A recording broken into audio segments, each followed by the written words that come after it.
आपने वार्ड मांग सके 21 बोलने का मौका दिया, उसके लिए धन्यवाद। मैं सबसे पहले तो राजस्थान के ओजस्वी मुख्यमंत्री जी का धन्यवाद करना चाह रहा हूँ कि 24 तारीख को जो बजट पेश किया उसमें राजस्थान की सड़कों के लिए, पुलों के लिए 15,478 करोड़ रुपए का प्रावधान किया, ऐतिहासिक प्रावधान किया गया है।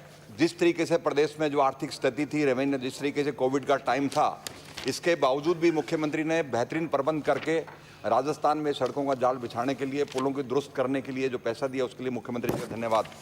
मैं आपसे निवेदन करना चाह रहा हूँ माननीय सभापति महोदय कि एक तरफ तो भारत सरकार का बजट है।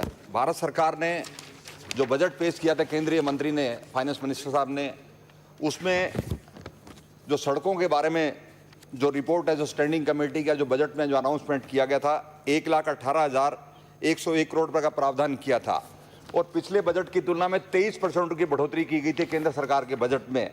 और मार्च के हिसाब से बाई मार्च 2022 तक 8,500 किलोमीटर हाईवेज बनेंगे नए, ये इसमें प्रावधान किया गया था। और 1,100 किलोमीटर का फ्रेट कॉरिडोर जो बनना है उसका भी प्रावधान किया गया। लेकिन बड़े अफसोस के साथ, बड़ी विनम्रता के साथ मैं कहना चाह रहा हूँ, कटारिया जी और राठौड़ साहब बैठे हैं, कि जिस तरीके 5 स्टेटों के चुनाव हो रहे हैं हिंदुस्तान के अंदर, बंगाल के, असम के, तमिलनाडु के, वेस्ट बंगाल के, इन चुनावों को देखते हुए सारा का सारा जो पैसा है, जो 11,000 किलोमीटर का जो फ्रेट कॉरिडोर बनना, सारा का सारा पैसा डाइवर्ट कर दिया गया। एक केंद्र सरकार का बजट का मतलब सारी स्टेट में इक्वल डिस्ट्रीब्यूशन होना चाहिए था। राजस्थान ने 25 MP दिए हुए हैं और ये पहला बजट ऐसा केंद्र सरकार का जहाँ राजस्थान का बिल्कुल ख्याल नहीं रखा गया। ये बड़ी अफसोस की बात है, बड़े अफसोस की बात है। एक report, global safety world safety report के हिसाब से 2019 में करीब 4,49,000 रोड एक्सीडेंट हुए थे, जिसमें से 1,50,000 लोगों की मृत्यु हुई थी, 4.5 लोग घायल हुए थे। लेकिन इसके बावजूद भी 199 कंट्री जो इसके जो ऑर्गेनाइजेशन के जो मेंबर थे, भारत लास्ट में था और सबसे ज़्यादा रोड एक्सीडेंट भारत में हुआ था। ये बात पार्लियामेंट की स्टैंडिंग कमेटी में आई थी, इस बात की चर्चा भी हुई थी कि हिंदुस्तान के रोड का जो स्ट्रक्चर उसको ठीक किया जाएगा।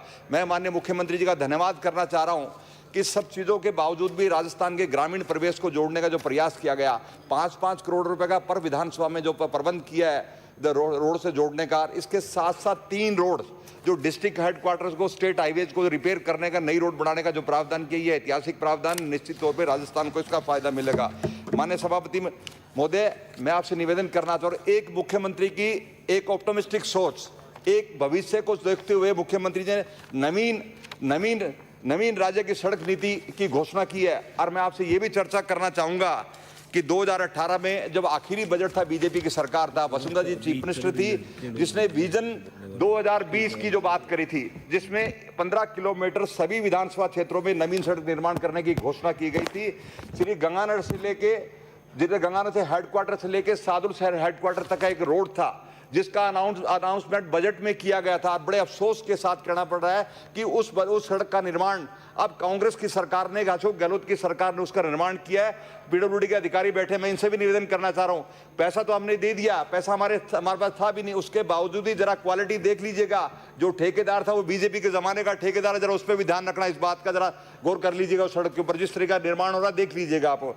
मैं आपसे निवेदन करना चाह रहा हूं कि पिछली सरकार ने 2018 की जो सरकार थी, वसुंधरा जी ने यह भी घोषणा करी थी कि राज्य स्तरीय सड़क सुरक्षा एक ट्रेनिंग सेंटर भी एस्टेब्लिश किया जाएगा। मुझे लगता है कि 2 साल हो गए हैं सर, पिछली सरकार की घोषणा थी, पिछली सरकार तो चली गई थी क्योंकि दिसंबर में चुनाव था, वो इंप्लीमेंट भी नहीं हो पाया, घोषणा करके चली गई थी, वोट को देखते हुए घोषणा की गई थी, इसलिए मुझे लगता है उस नीति का कोई फायदा नहीं था। जिस तरीके के सपने दिखाए गए थे, जिस तरीके का आश्वासन लोगों को दिया गया था, इस आशा और विश्वास के साथ हमें वोट पड़ेंगे, वोट तो मिले नहीं, सरकार बनी नहीं, वो सारी की सारी जो घोषणा है वो ठंडे बस्ती में चली गई।